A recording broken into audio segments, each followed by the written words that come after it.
Good morning, everyone. Got your coffee? I got mine. So, rest.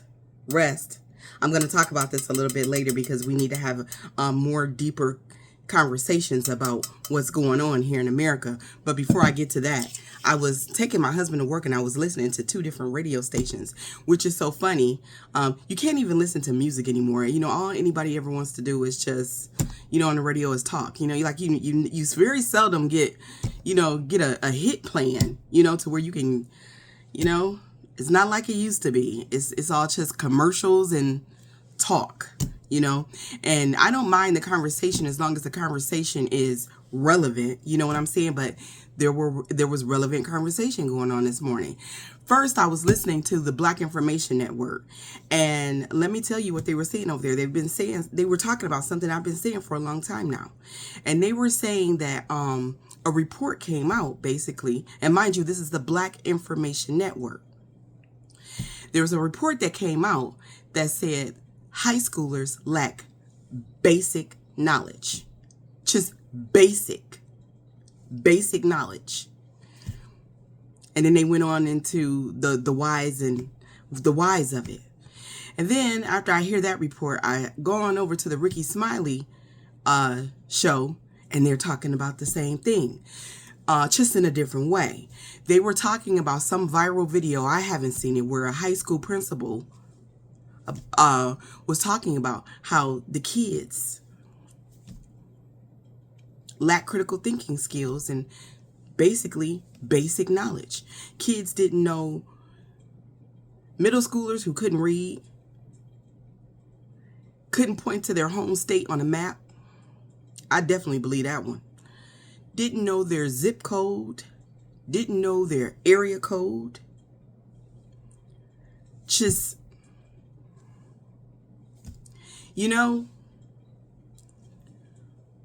when I talk to you guys, I don't lie about what it is I'm seeing.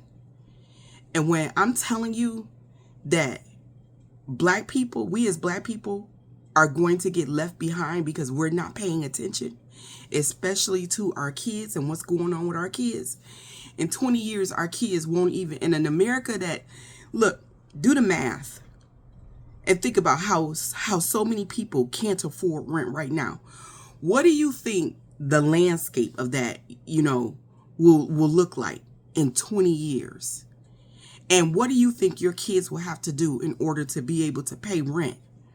Especially when companies like BlackRock and Invitation Homes are buying up all of the properties, the single family homes. What do you think your child who can't even read, because 54% of Americans read below a 6th grade level in this nation, how do you think your kid is going to survive? I get it. There are lots of reasons why our kids are being left behind. I haven't pointed this out, but I want to take time out to point it out now, because it's the truth. And I know that as much defending as I do of teachers, this is going to hit some of y'all in the fields, some of y'all teachers in the fields. Just like I said that people are not as intelligent as we used to be in this nation because of the defunding of education and the lack of critical thinking. That holds true in all areas. Also within education. Teachers aren't as smart as they used to be either. That's the truth. The teachers that I would go see at parent-teacher conference weren't as smart as the teachers that taught me when I was in school. And mind you, that's just systematically gone downhill because the requirements are not what they once were. So to get your teaching certificate, you don't have to go through what teachers went through 30 and 40 years ago. They had to be highly educated to become teachers. Not so much anymore. I hear the teachers giving these reports on how the kids are failing and falling behind. But when I see the way that they present themselves, these teachers aren't as smart as they used to be back in the day, and that is just the truth. And then I also think that another reason why that is because look at what teachers get paid in America. Our brightest and best are not leaning towards education anymore. And they shouldn't. Because look at what we're paying these teachers. Nobody wants to teach your dumb kid for 50 grand a year. And not only that, at any moment, some madman with an AR can walk into the building and annihilate you too. Education is a joke in America. And I'm trying to tell you that if y'all don't start paying attention to y'all kids, that's a school to prison pipeline.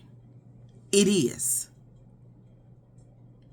We shouldn't be bringing kids here for them to hustle all their lives. You got to pay your kids some damn attention.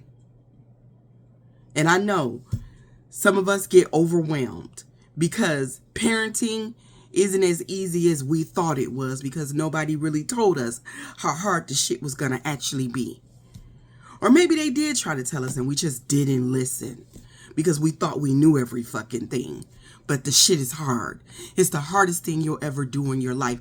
And most of us fail at it because look at humanity. That's just the truth. When I do videos like this, I always lose people, but that's okay because we tell the truth over here. And either you gonna handle the truth or you not. Either you gonna face it and confront it or you gonna be a bitch about it and you gonna run from it. One or the other. I told black people that we need to get into community. I've been peeping over here and I've been seeing white people do everything that I've been telling black people that we need to do. Including encourage their children to go into the skilled trades. Because mind you, college isn't an option for them anymore than it is for us nowadays because a lot of them are lacking in resources too. Now, are they upset about it? Yeah. But are they upset enough to share a piece of the pie? No. Racist America will rather watch it all burn than share. But before they do that, they will be forced to do the one thing that black people should really be doing right now, and that's to be into community, and that is to teach their own children. They're banding together. I see them doing it.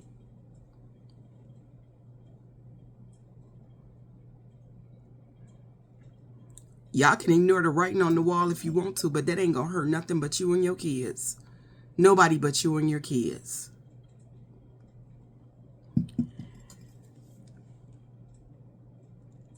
Our kids are being left behind. Our kids' schools ain't shit. That's just the truth. And if you, the parent, if you don't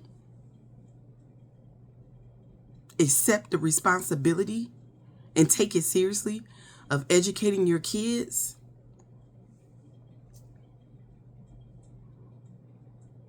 they won't have futures.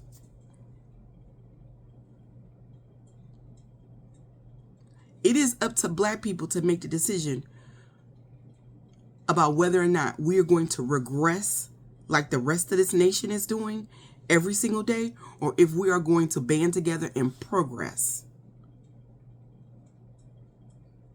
That decision is entirely up to us. It is. And no one else. And that is just the truth. If you're going to bring your kids here, you need to be responsible for every aspect of their life until they are old enough to accept their responsibility for themselves. We have to do that. If the schools aren't teaching them, and if we aren't teaching them, what do you think your child's future hold? And these are the people that we have to depend on for our Social Security. That is, if Social Security still exists in the near future. The Republicans, Elon Doge have already tried to get their grimy fingers on it and almost succeeded.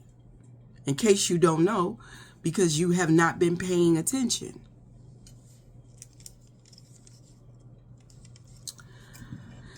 Okay, enough of that. I'm going to hold your hand, black people, when I tell y'all this next part, though. Listen.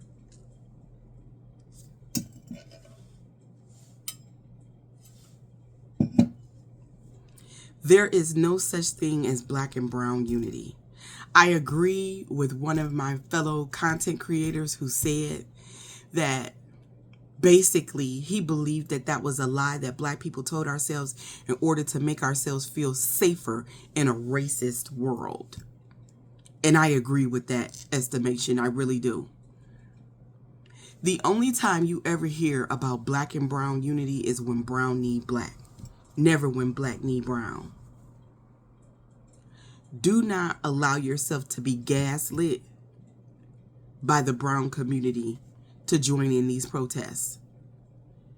If the police will shoot a white woman reporter in the middle of the street in full view of everyone with a camera and not give a fuck, what do you think that they will do when black bodies hit the scene?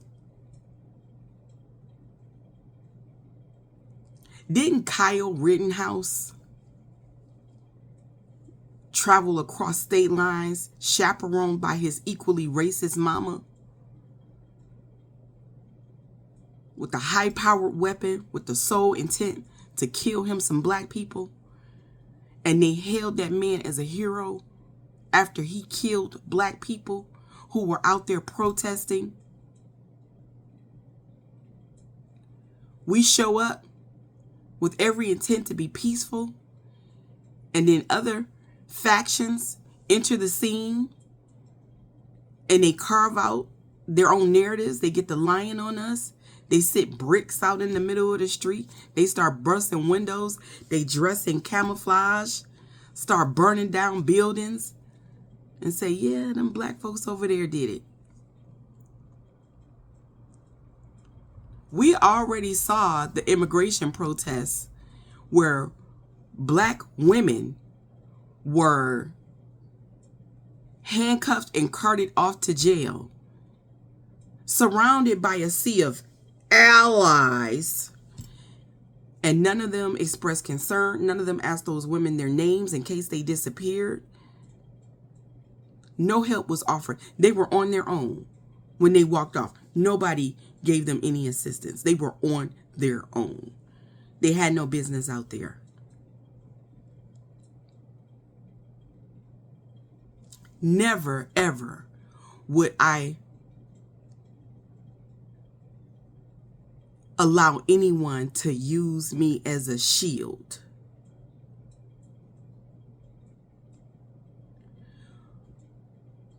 When they could have saved themselves. These people literally could have saved themselves. If there were any real black and brown allyship, unity, those numbers on November 6th would have been different. Black women, 92%. Black men, 80%. And here's another good question. I asked this question. I didn't answer it out loud, but I thought it. And then finally someone asked the question out loud.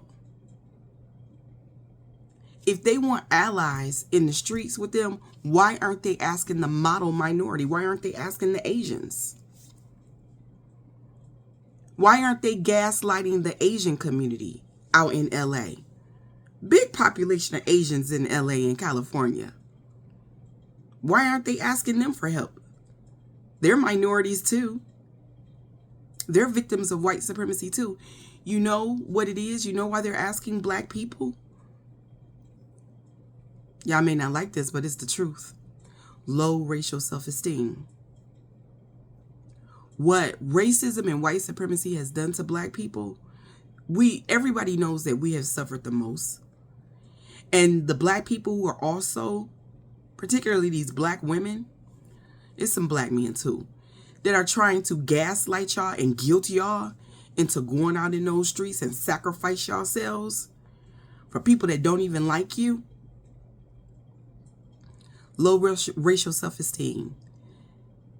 They're seeing that as their moment to be liked and to be loved by a community that has just about this much, that's just this much more closer to whiteness than we are. Low racial self-esteem. It's the same reason why the Latinos don't ask the Asians for help and don't gaslight the white people for help.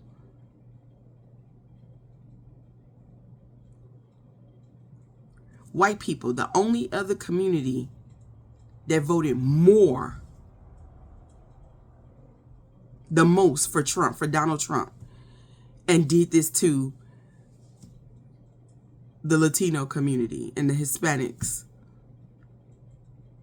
But they're not gaslighting them. They're not having conversations with them about getting out into the streets and fixing what they messed up.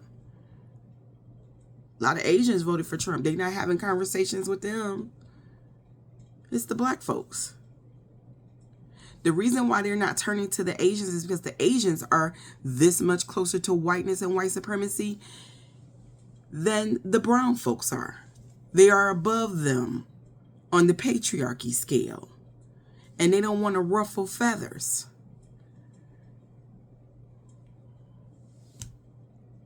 Because as soon as the Latinos, the brown community, can participate in whiteness yet again, they will. They will abandon blackness and they will participate in whiteness again. And so for them, it's natural that they would turn to black folks. Not to mention that we are experts in fighting for our civil rights. But right now, this fight for civil rights is theirs. It belongs to them. This is their fight. Who was with us in our fight for civil rights? They love to bring up George Floyd, that performative bullshit everybody across the world did that helped literally nothing because black people never asked anybody to get out in the streets and help us. We've always done it on our own. Always. And we have done it in this nation alone for hundreds of years. And where have brown people been in our fights? They've been absent. And I'm not upset about that.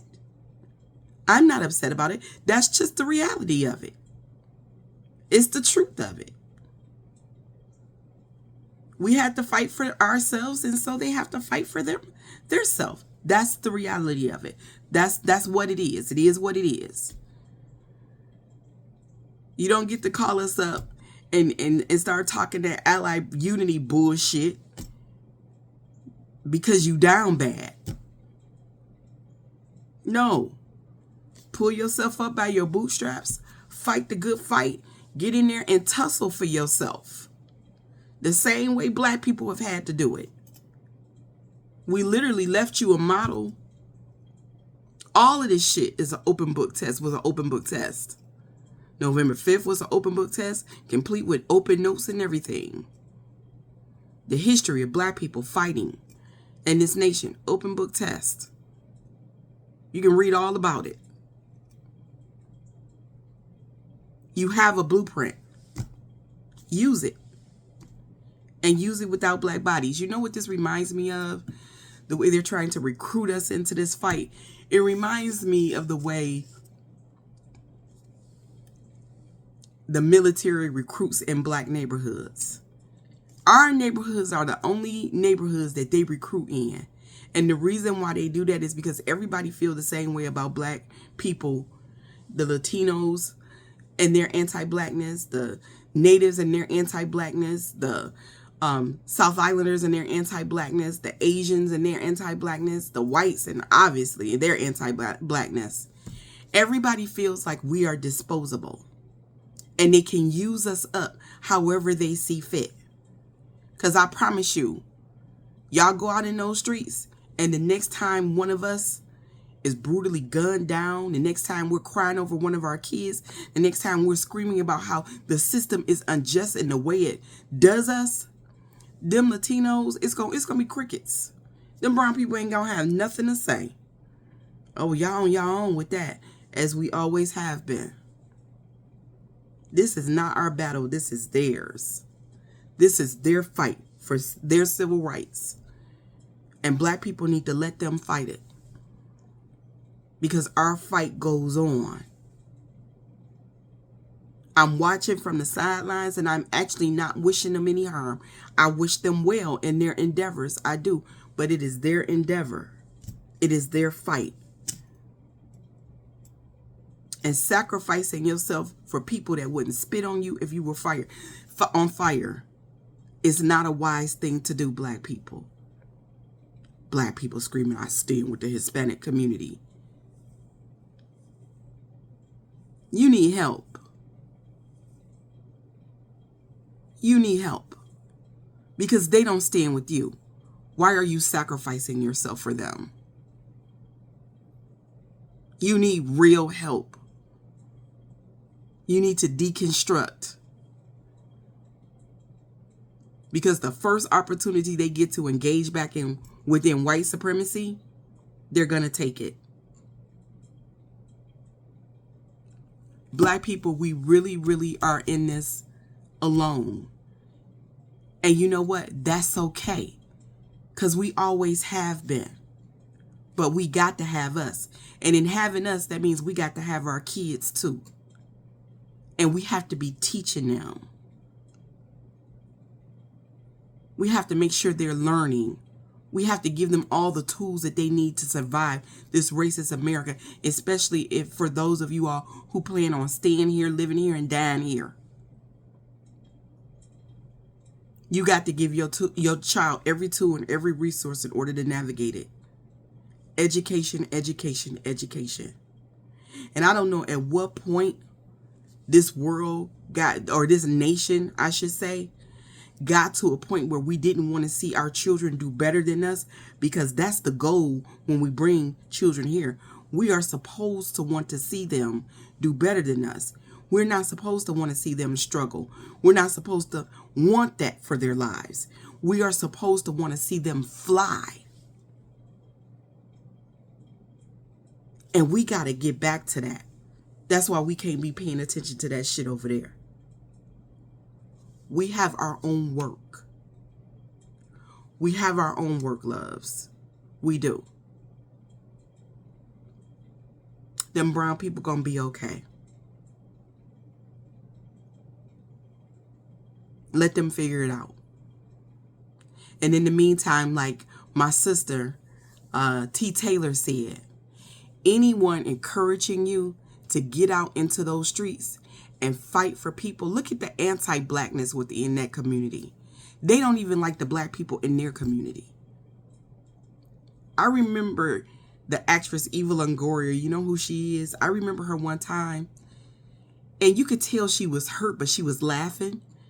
And she was recalling how when she was young, a kid, how they called her, I think she's got like 3 other sisters or something like that. They called her the ugly one. Because her skin was darker than her other sisters. They were fairer. They've got their own hierarchy in their own community, y'all. And the darker that a Latino is, the lower they are on their own scale. They need to deconstruct from their anti-blackness before they ask black people's help in hand in anything. Unity, allyship, anything. They got to work on why it is their community is so anti-black. And as anti-black as they is, don't get me wrong. Don't misunderstand me, rather. Anti-blackness is white supremacy. And a lot of them are just white supremacists. And that's another reason why they feel like they could demand the free labor of black people. And that's the truth. Everything I said today was the truth. Feel your feelings. If you would like to donate to the platform, the Library Pantry, or the Great Escape, I would certainly appreciate it. Thank you so much. Y'all have a good day. I know this was a long one, but my people need these facts. Y'all need to hear it. Y'all need to sit down and we need to be talking about it. Real talk. Have a good day. Do something nice for someone and be righteous.